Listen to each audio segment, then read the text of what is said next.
ഓം ശാന്തി. നമ്മുടെ ജീവിതത്തിൽ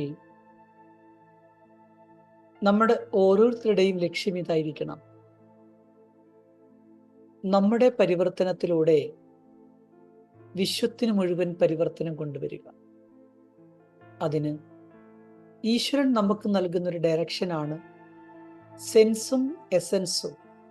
ഇതിൻ്റെ ബാലൻസിലൂടെ എൻ്റേതെന്ന എല്ലാ ഭാവങ്ങളെയും സ്വാഗ ചെയ്ത് മുഴുവൻ വിശ്വത്തിൻ്റെയും പരിവർത്തനത്തിന്, ഒരു നല്ലൊരു മാറ്റത്തിന് നമ്മൾ ഓരോരുത്തരും നിമിത്തമാകും. ഈശ്വരൻ യുവാക്കളോട് ആവശ്യപ്പെടുകയാണ്.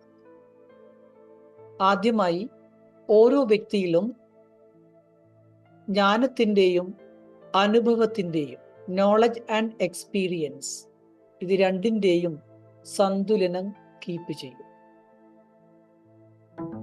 കുറച്ച് നമ്മൾ അറിവുകൾ നേടുന്നു, അതുകൊണ്ട് മാത്രം കാര്യമില്ലല്ലോ. നമ്മൾ എന്ത് അറിവാണോ നേടുന്നത്, ആ അറിവ് നമ്മുടെ ജീവിതത്തിൽ അനുഭവവേദ്യമാകണം. അതായത് മെഡിറ്റേഷൻ അഥവാ ധ്യാനത്തിലൂടെ നമ്മുടെ ഉള്ളിൽ അന്തലീനമായിരിക്കുന്ന ആത്മാവിൻ്റെ എസൻസ് എന്താണോ, ആ എസൻസിനെ ഉണർത്തിയെടുക്കും. നമ്മുടെ ഉള്ളിൽ അനേകം ഗുണങ്ങളുണ്ട്, സത്തുണ്ട്. ആ സത്തയെ പുറത്തേക്ക് കൊണ്ടുവരും. രണ്ടാമതായി നമ്മൾ ശ്രദ്ധിക്കേണ്ട വിഷയം, എൻ്റേതെന്ന ഭാവത്തെ പൂർണ്ണമായും ത്യാഗം ചെയ്യും. കാരണം എൻ്റേതെന്ന ഭാവം അല്ലെങ്കിൽ അഭിമാനം നമ്മുടെ ജീവിതത്തിൽ പലതരത്തിലുള്ള കോംപ്ലക്സുകൾ ഉണ്ടാക്കും. ഇന്നത്തെ യുവതലമുറകൾ അഭിമുഖീകരിക്കുന്ന ഏറ്റവും വലിയ പ്രശ്നത്തിന്റെ കാരണവും ഈ അഭിമാനബോധമാണ്. അതുകൊണ്ട് എൻ്റേതെന്നുള്ള ഭാവത്തെ വയ്ക്കാതെ എല്ലാം എൻ്റേതാണ്, ഞാൻ എല്ലാവരുടേതുമാണെന്നുള്ള ഭാവത്തിലേക്ക് വരും. അസങ്കുചിത ഭാവത്തിലുള്ള എൻ്റേതിനെ മാറ്റി വിശാല ഭാവത്തിലുള്ള എൻ്റേതിനെ സ്വായത്തമാക്കും. മൂന്നാമത് ശ്രദ്ധിക്കേണ്ട വിഷയം, നാം ഏതൊരു കാര്യം ചെയ്യുമ്പോൾ അത് സേവനമായി കരുതി ചെയ്യൂ. അതായത് സേവാഭാവത്തിൽ ചെയ്യൂ. പഠിപ്പായാലും റിലേഷൻഷിപ്പ് ആയാലും കരിയർ ആയാലും എല്ലാത്തിലും ഒരു സേവാഭാവം ഉണ്ടാക്കിയെടുക്കൂ.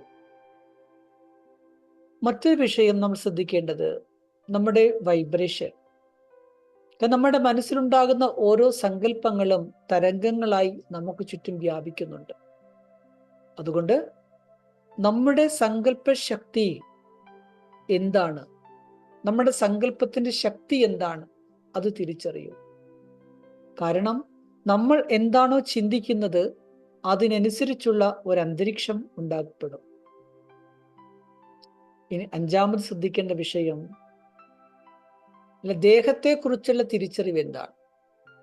ഞാൻ ദേഹമാണെന്നുള്ള ബോധമാണ് പലപ്പോഴും നമ്മളെ ഭരിക്കുന്നത്. എന്നാൽ അതിനും അപ്പുറത്തേക്കൊരു ഞാനുണ്ട്. ആ ഞാൻ ആരാണ്, അതിനെ മനസ്സിലാക്കൂ. നമ്മൾ എല്ലാവരും പുറമേ കാണിക്കുന്ന ലേബലുണ്ട്, വാസ്തവത്തിൽ അതാണോ ഞാൻ? നമ്മൾ എല്ലാവരും ഒരു ശക്തി സ്വരൂപ ആത്മാവാണ്. ഈ ശരീരത്തിന് അപ്പുറത്ത്, ശരീരത്തിന് ഉള്ളിൽ ഒരു ഞാനും. അതാണ് യഥാർത്ഥ ഞാൻ. അതിനെ തിരിച്ചറിയും. അത് നമ്മുടെ എസൻസിലേക്ക് നമ്മൾ വരും. പിന്നെ നമ്മൾ ഏതൊരു കാര്യം ചെയ്യുമ്പോഴും ചെയ്യുന്ന ഓരോ കാര്യവും യോഗയുക്തമായിരിക്കണം. ഞാൻ ആത്മാവ് ഏതൊരു കാര്യം ചെയ്യുമ്പോഴും അത് പരമാത്മാവിൻ്റെ ഓർമ്മയുമായിട്ട് കണക്ട് ചെയ്യും.